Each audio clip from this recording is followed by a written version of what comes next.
Tenemos que entender que estas son sustancias inorgánicas que nosotros no las obtenemos o no las podemos obtener del proceso dentro del organismo, sino que tenemos que obtenerlo de la parte externa o de la alimentación. Entonces, estos minerales son elementos inorgánicos esenciales para el organismo, porque generalmente, ¿cuál es la función que van a tener estos minerales? Van a ser componentes o estructurales y reguladores de los procesos corporales que hablamos hace un ratito, ¿no? El cálculo de calcio, fósforo, magnesio, zinc, ¿no? Y lo importante es que estos no pueden ser sintetizados y deben ser parte o formar parte o obtenerse de la alimentación diaria. Si nosotros tenemos una alimentación balanceada, todo lo que vamos a hablar acá a continuación, probablemente nosotros no tengamos ningún déficit, pero la pobreza, lamentablemente, en nuestro país ataca a muchas personas y vamos a observar esos déficits que vamos a hablar a continuación.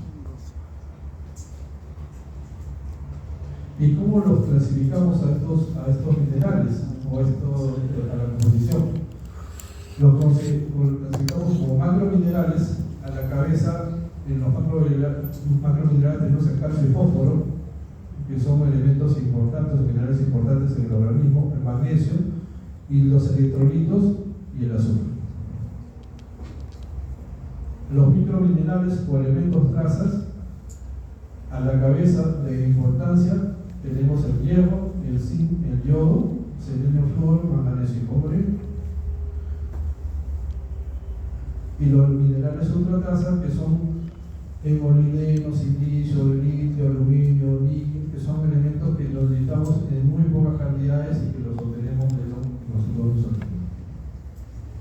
Pero lo que vamos a hablar son sobre los macrominerales y los microminerales. Y ahí los estamos teniendo.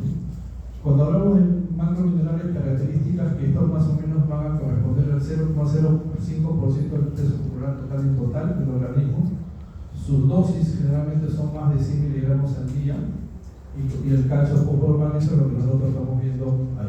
En microminerales, o elementos trazas, que es el fierro, el zinc, cobre y el yodo, sus requerimientos diarios generalmente son por debajo de los 100 miligramos al día. Y los minerales ultratraza, que los ven ahí, ¿no? Boro, silicio, litio, arsénico, níquel, aluminio, cadmio, cobalto, bromo, a ver qué es. Y en muchos casos se desconocen las funciones y las necesidades, y las posibles necesidades generalmente son muy bajas, menos de 1 miligramo al día, ¿no? Entonces, los minerales en el organismo, la composición mineral del organismo, las tenemos en esa clasificación. ¿Y cómo se distribuye? Generalmente representa el 4 al 5% del peso corporal total. Si tenemos un paciente de 70 kilos varón, corresponde de ese peso a 2.8 kilos. En una mujer de 50 kilos a 2 kilos. O sea que es importante la composición mineral en el organismo. Y a la cabeza, el 50% de nuestro organismo está compuesto de calcio, el 25% de fósforo, y el resto de los demás microminerales o elementos traza corresponde al 25% restante. Este es un esquema de una gráfica donde podemos ver en un paciente de 60 kilos de peso cómo van las concentraciones de los macrominerales, los microminerales y los elementos traza en el paciente. A la cabeza, lo más importante es el calcio, fósforo, los electrolitos sodio, potasio y cloro, que tienen bastante importancia en el organismo. Y vamos a hablar del calcio. Como ya lo vimos, es el mineral más abundante en el organismo, donde se encuentra formando parte de huesos y dientes. Y la primera función que tiene el calcio tiene una función estructural como parte o como formador de hueso. Tiene que ver con la función inmunitaria, tiene que ver con la contracción y la relajación muscular. Esto está relacionado al calcio iónico, no al calcio estructural. El calcio valencia positiva 2. relación a la relajación del músculo, tiene que ver con la permeabilidad de membrana y la acumulación, porque los procesos, las cascadas de acumulación también necesitan calcio para que se lleven todos los procesos para llegar a la formación del coágulo o la forma constante. Entonces, si tenemos plaquetas bajas, si tenemos calcio disminuido, nuestra coagulación está alterada. ¿Y dónde se absorbe el calcio? El calcio se absorbe en la primera porción del intestino. Algunos dicen intestino, otros dicen que no es intestino, pero en la primera porción del duodeno, ahí se absorbe el calcio. Y esta absorción es mediada siempre por vitamina D3. La vitamina D3 activa, que es el calcitriol, ¿no? Entonces, siempre calcio relacionado con calcitriol, vitamina D y con otra hormona que es la paratormona. En bioquímico, ¿ustedes ven hormonas? ¿No? Ven, ¿no? ¿Ya vieron todavía? Ya. Entonces, siempre calcio, vitamina D, paratormona. Es un mecanismo de feedback negativo, ¿no? Baja la concentración de calcio en el organismo, información a la glándula paratormona, manda a la PTH actúa a nivel tiroideo, digo, de la glándula, y comienza a elevar el nivel de calcio, ¿no? Normalmente lo vamos a obtener, o va a ingresar a través del 30-50%, lo vamos a obtener de la ingesta dietética. Y cuando nosotros queremos ya dosificar o dar indicación de suplementación, si el paciente lo necesita, debemos preferir al citrato del calcio, que tiene mejor absorción que el carbonato de calcio, ¿no? Entonces, cuando ustedes ya estén en clínicas y tienen un paciente que tiene déficit de calcio, si es endovenoso, utilizamos el gluconato de calcio, que es otra cosa, pero si es por vía oral, debemos preferir el citrato sobre el carbonato. La dosis, generalmente en un paciente adulto como usted, la dosis va de 1500 miligramos al día. Esto se debe aumentar en ciertas situaciones especiales en las pacientes que entran en la menopausia y en los pacientes gestantes, que puede llegar entre 1500 a 2000 miligramos de calcio diario, pero siempre asociado con vitamina D. Eso es lo importante. Y idealmente asociado a vitamina D. ¿Dónde los encontramos? En todo lo que es lácteos y sus derivados, queso, ricota, pescado, las sardinas que tienen mayor control de calcio, leguminosas y frutos secos. Leguminosas son las menestras, frijol, lentejas, arvejita, garbanzo, payares. En todo nosotros encontramos dosis elevadas de calcio. Frutos secos, nueces, pecanas, maní, no. El fósforo, igual que el calcio, tiene cierta afinidad calcio-fósforo. Está combinado con el calcio en los huesos y dientes y se encarga para que haya una adecuada mineralización ósea. Constituye parte del material genético, el ADN y el ARN. En los lípidos va a formar parte de los fosfolípidos, en las proteínas, las fosfoproteínas. Y es necesario para la activación de muchas enzimas y vitaminas del grupo del complejo B. Las fuentes, proteínas de origen animal, leguminosas, frutos secos. En la ingesta de fósforo recomendada va a 700 miligramos al día. Acá también hay que tener ciertas indicaciones cuando el paciente tiene ya cierto grado de insuficiencia renal. Estas indicaciones por el fosfato hay que disminuirlo, porque eso también causa toxicidad para esos pacientes que tienen problemas renales o falla renal crónica. El magnesio también se encuentra en un 50% en el hueso como reservorio, participando también de la mineralización ósea. También se encuentra en los músculos y tejidos blandos. Y lo importante, participa junto con el calcio en la contracción muscular y la coagulación sanguínea. Entonces, ven ustedes que ciertos minerales no solamente van a tener funciones estructurales, sino funciones en los procesos. En este caso, tiene que ser la contracción y la coagulación sanguínea. También tiene que ver con el metabolismo de carbohidratos, transmisión del impulso nervioso y adecuado funcionamiento del sistema inmunitario. Y así como el flúor, va a prevenir la caries dentaria. Las fuentes leguminosas, frutos secos, papas, verduras, moluscos, crustáceos. Esto es importante porque acá tenemos una fuente importante de fósforo. de magnesio. Y en este área normalmente debemos dar a los pacientes 300 miligramos al día. El hierro es un mineral, ya no es un macro mineral, sino es un elemento que es importantísimo para el tema de la anemia, sobre todo en los niños que están en etapa de crecimiento. Porque el hierro es un factor importante para el desarrollo de la hemoglobina y la hemoglobina en los músculos. El objetivo de este hierro es que dé o proporcione un adecuado transporte tisular a nivel del metabolismo celular. Lo vamos a encontrar en los estados ferrosos y férricos, es por factor de numerosas enzimas y se almacena en el hígado. Pero lo importante es que debemos tener que tenemos dos tipos de hierro: el hierro E de origen animal y el hierro E de origen vegetal. ¿Cuál es la diferencia? Que generalmente el hierro E de origen vegetal tiene poca cantidad y no se absorbe adecuadamente, que se encuentran en las leguminosas, frutos secos, en algunas verduras, pero cuando nosotros tenemos un déficit de hierro y queremos darle a este individuo que ya se detectó, debemos darle generalmente vísceras, carnes rojas, carnes de aves, la sangrecita. ¿Por qué? Porque este hierro que se encuentra en esto tiene una mucha mejor absorción. Y otra cosa importante, siempre cuando nosotros suplementamos hierro, tenemos que suplementarlo con vitamina C. Así como el calcio lo suplementamos con vitamina E, el hierro suplementamos con vitamina C. ¿Para qué?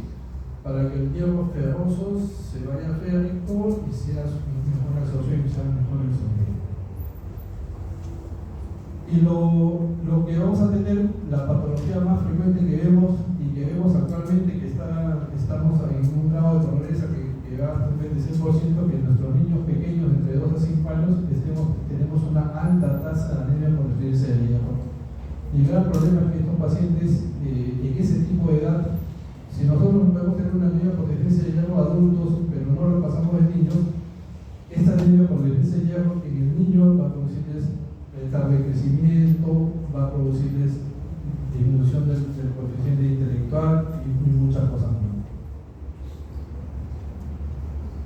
Entonces, cuando nosotros tenemos el tubo digestivo, este es un esquema para más o menos saber dónde se absorben todos, no solamente los minerales, sino las vitaminas, ¿no? Por ejemplo, el calcio, fósforo, magnesio y el hierro se van a absorber en el duodeno, ¿no? Algunas vitaminas se observan en el yeyuno proximal, las vitaminas del complejo B y AD en el ilio, ¿no? Y este es un esquema porque hay algunas alteraciones también, síndromes de mala absorción o cirugías de resecciones intestinales amplias que también nos van a producir déficit de ciertos de estos minerales o estos nutrientes. El zinc. Este es un mineral que a veces no le damos mucha importancia.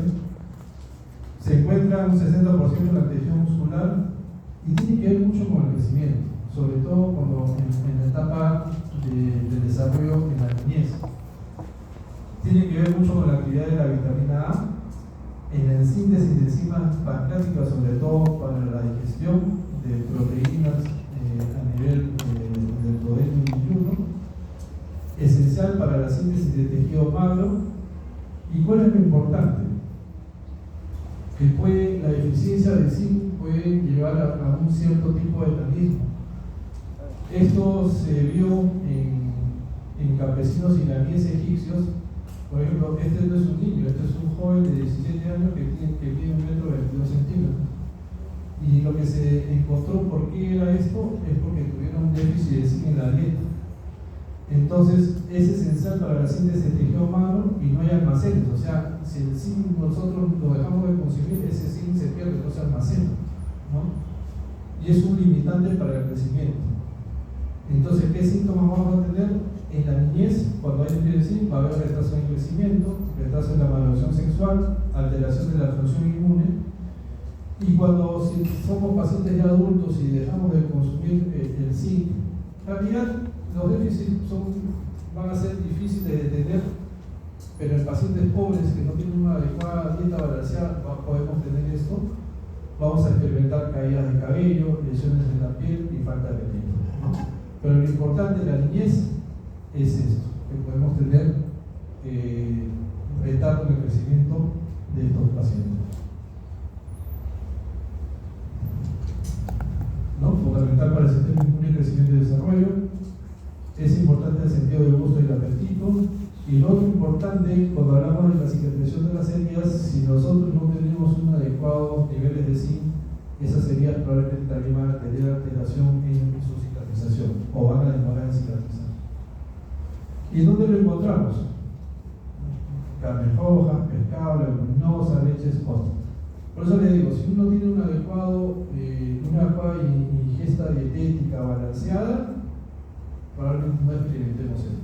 Pero esto vemos en la pobreza y lo podemos ver acá en Lima, y no tan lejos. Acá tenemos al costado, cruzando el cerro, tenemos a Pamplona, y probablemente si no hacemos un tamizaje vamos a encontrar déficit de todos estos micronutrientes, ¿no?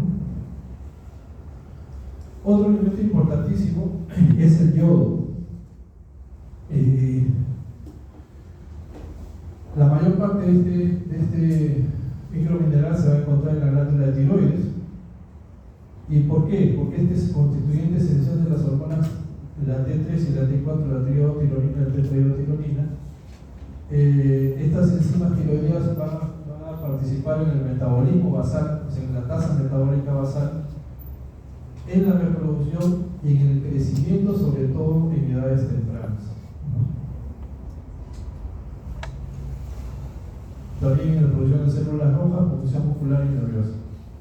Las fuentes en pescados y mariscos.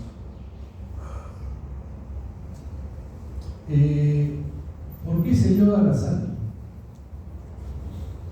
Porque ustedes saben que la sal que consumimos ya viene con algún grado de yodo, pero esto es hace 20 años, no más. Antes la sal no se yodaba y comenzábamos a ver problemas con la deficiencia de yodo, porque los requerimientos que necesitamos son muy poquitos, pero en la pobreza, ¿dónde están el yodo? Proteínas, legumbres, ¿no? Derivados de pescado, pan. Y hay gente que no puede comer ni pescado, ¿no? Entonces, ¿qué va a producir la deficiencia de yodo? En un adulto ya que está, va a producir una enfermedad que se llama el bocio, que es el aumento de la glándula tiroides por el déficit de este mineral. Va a llegar a hipotiroidismo, es un paciente que comienza a ganar peso, es un paciente que está letargado, es un paciente que se queja mucho de frío, ¿no? Hay alteración a nivel de la piel, muchas cosas que producen hipotiroidismo, ¿no? Fatiga, ganancia de peso. Alteraciones en la función mental, también el paciente se vuelve un poquito lento, ¿no? Ese es en el adulto. Pero lo más grave es que este déficit se produzca en el niño, porque igualmente se va a producir el bocio, va a producir hipotiroidismo, pero esto es lo grave. Al igual que el déficit de zinc, el déficit de yodo en los niños te produce retraso de crecimiento y lo que se llama cretinismo endémico y retardo en su desarrollo intelectual. Por eso zinc y yodo son dos microminerales que se obtienen fácilmente en la dieta, pero el tema en los pobres, ese es el gran problema, ¿no? Y por eso es que la OMS, sobre todo en zonas de pobreza, recomienda que la yodación universal de la sal es una estrategia principal para erradicar la carencia de yodo en ese tipo de población, ¿no? Porque la sal es barata. Pueden ponerle sal, poniéndole un poquito de sal a lo que preparen, que va a ser dietas hipocalóricas, por lo menos uno va a estar suplementado. ¿Alguna pregunta, muchachos?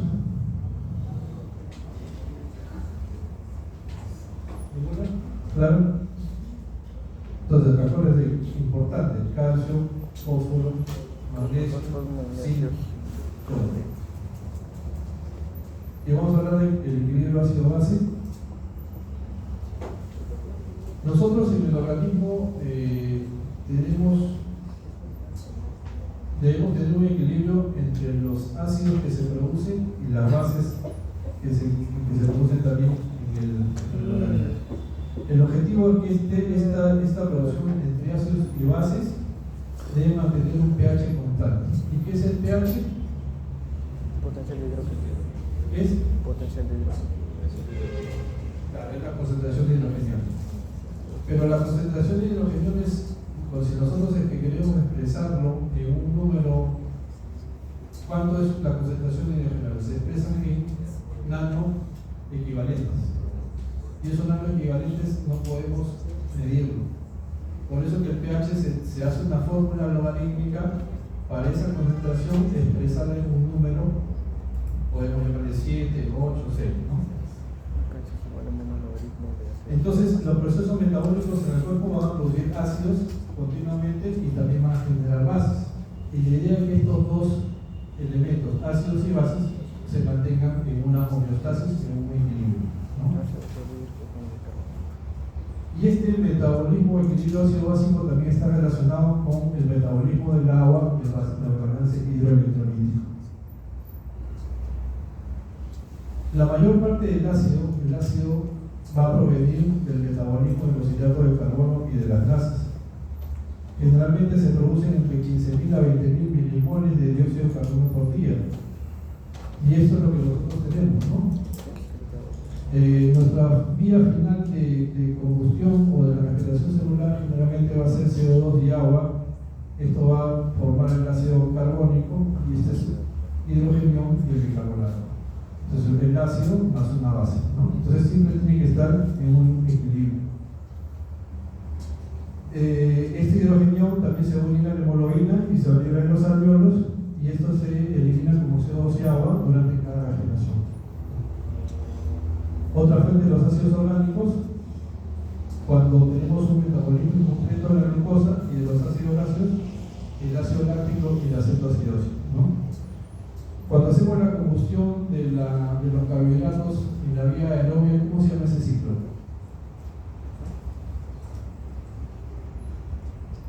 Si nosotros tenemos la vía del ácido, los ácidos tipo carboxílicos, ¿cómo se llama ese ciclo?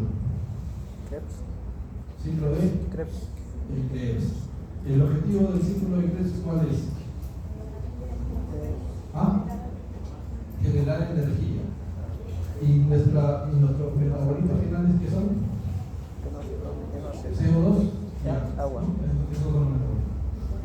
Pero también se van a producir ácidos orgánicos cuando entramos a un metabolismo anaerobio. Ese metabolismo anaerobio, ¿cómo se llama? El ciclo de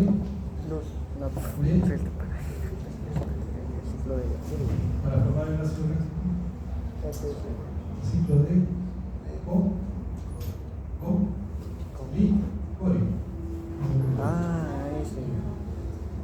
entonces, esta es la vía metabólica que va a servir para formar el ácido láctico. Y hay otra patología que es la cetoacidosis, que generalmente ustedes lo van a ver con mucha frecuencia cuando tengan pacientes diabéticos, generalmente tipo 1 descompensado, que vienen pues con una acidosis brutal, y esto se llama la cetoacidosis, ¿no? Y también por el metabolismo de aminoácidos con azufre en ácido sulfúrico. Esas son las fuentes de ácidos orgánicos que se llaman producción orgánica.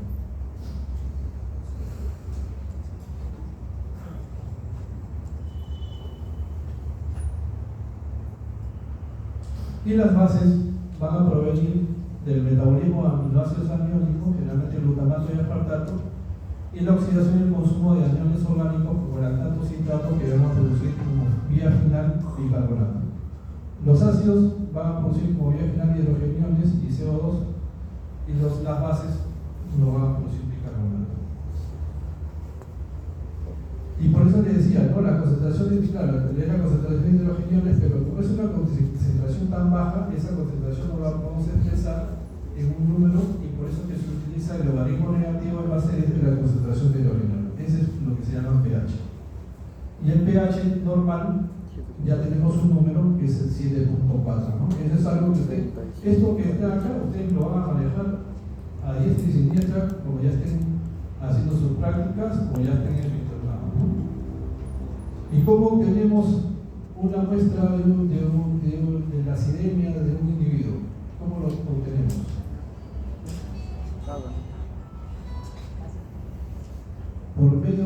herramienta podemos obtener este pH. AGA. ¿Tienen alguna idea? Un AGA. Un AGA. ¿Qué es un AGA? Análisis de ácidos, gases agregados. Análisis de gases alterados. Entonces, un AGA te va a dar mucha información.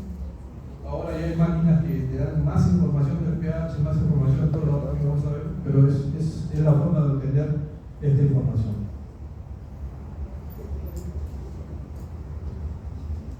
Entonces, la concentración de estos hidrogenados en el líquido extracelular es 40 nanoequivalentes por litro, lo que corresponde a un pH 7.4. Y es importante saber estas tres cosas. El equilibrio ácido básico va a estar mantenido por tres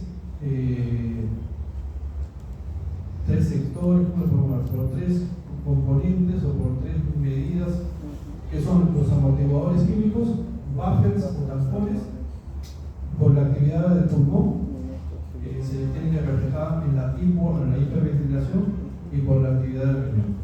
Entonces, este equilibrio ácido-base, lo ideal es que ese pH en el organismo se mantenga entre 7.4. Hay rangos de normalidad que vamos a ver a continuación, pero este equilibrio ácido-base también va a ser alterado por ciertas enfermedades, y a veces la corrección de este pH también tiene que ver con relación a mejorar las enfermedades que ocasionan esta alteración en el equilibrio ácido-base, ¿no? Pero las primeras respuestas que el organismo va a tener antes de que nosotros hagamos algo va a ser esta respuesta de estos tres procesos.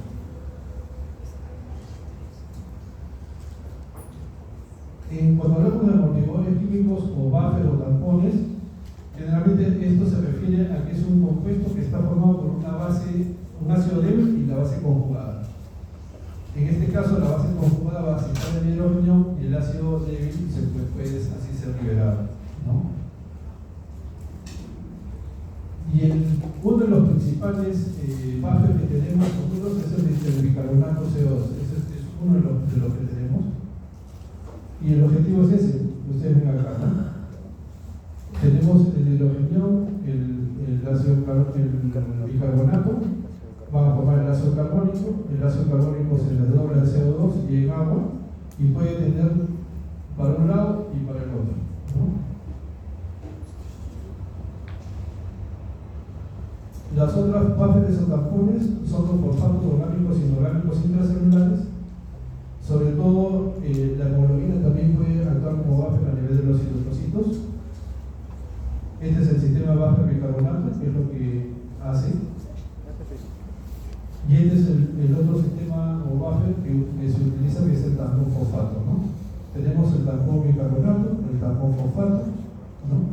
Acá tenemos el ácido fosfórico, el fósforo, el hidrógeno, y todos estos tienen que ver, por eso que todo está alterado: riñón, respiración y hueso. ¿Cómo regula el pulmón el pH? A través de quimioreceptores que van a registrar la disminución del pH, es decir, la concentración del CO2 o la concentración del CO2 a ese nivel. Y el objetivo de regular el pH, si es que este pH está disminuido, o sea, está aumentado, va a aumentar, lo que vamos a hacer es hiperventilar para aumentar la expulsión de CO2 y con esta forma disminuir el pH en sangre. Es una forma de regular el pH. El objetivo de la regulación pulmonar del pH es importante porque esto generalmente se inicia en minutos y horas para poder compensar, y que generalmente su eficacia va entre 50 y 75%. Entonces vimos tampones, vimos regulación pulmonar, y también el riñón tiene que ver en la regulación del pH. ¿Y cómo controla el pH el riñón? Haciendo que se excrete o se reabsorba mayor o menor cantidad de bicarbonato a nivel del riñón. ¿Y dónde se va a producir esto? En el túbulo proximal de la nefrona, y en menor medida en el túbulo colector. Pero para ustedes saber o hacer una adecuada interpretación del pH, tenemos que saber cuáles son los valores de normalidad, ¿no? Sabemos que que el pH normal es 7.4, pero tiene valores o rangos de normalidad que pueden ir entre 7.36 a 7.24, la presión arterial de CO2 entre 36 y 44 y el bicarbonato entre 22 y 26. Entonces, para poder nosotros definir o hacer un diagnóstico, tenemos que saber estos valores, porque si no lo sabemos y vamos a los números, no vamos a perder. Y tenemos que tener la nomenclatura, ¿no? Acidemia con el menos 7.36, alcalemia con el más 7.44, y todo lo que es hipocamia, hipercamia, hipobicarbonatemia y hiperbicarbonatemia. Y acá vamos a hablar ya de las patologías que se van a ver cuando tenemos un desequilibrio de ácido base. Vamos a ver el tema metabólico primero y después vamos a ver el tema respiratorio. Hablamos de acidosis metabólica, que significa acidosis, que el pH va a estar disminuido, va a ser menos de 7.36, y esto se va a deber al aumento en la producción de ácido endógeno o disminución de la excreción de este ácido por el riñón, ¿no? Acuérdense que lo que van a regular el pH del organismo es pulmón, riñón y de alguna forma el hueso. Y en otros casos vamos a tener pérdidas excesivas de bases por el tubo digestivo. Por ejemplo, en aquellos casos que tengamos diarreas profusas importantes, también podemos tener pérdida de bicarbonato por el tubo digestivo y producir acidosis metabólica. Pero teniendo el diagnóstico que tenemos una acidemia, lo otro que tenemos que ver cuando tenemos una acidosis metabólica es este concepto que es el agujero aniónico o anion gap. ¿Qué significa? Que es la diferencia entre los cationes y aniones medidas en el suelo plasmónica, pero generalmente eso ya lo tenemos cuando hacemos la medición del LAGA. O sea, acá usted no tiene que hacer ninguna fórmula. Esto ya viene cuando hace un LAGA ya viene ese dato. Entonces, ustedes reciben su fórmula de AGA, pH 7.36. Hay que buscar cómo está el anion gap. El valor normal es este que ven ustedes ahí. Y acá, como tenemos acidosis metabólica, van a haber ciertas patologías que van a producir esto. Cuando tenemos un anion gap aumentado, es decir, hay más ácidos orgánicos que se están produciendo, que se están reteniendo en el organismo, a la cabeza tenemos la cetoacidosis diabética. Ese es el ejemplo principal de un paciente que ya con acidosis metabólica o una emergencia. Van a ver un paciente que está en malas condiciones, una respiración importante, como ustedes ven ese tipo de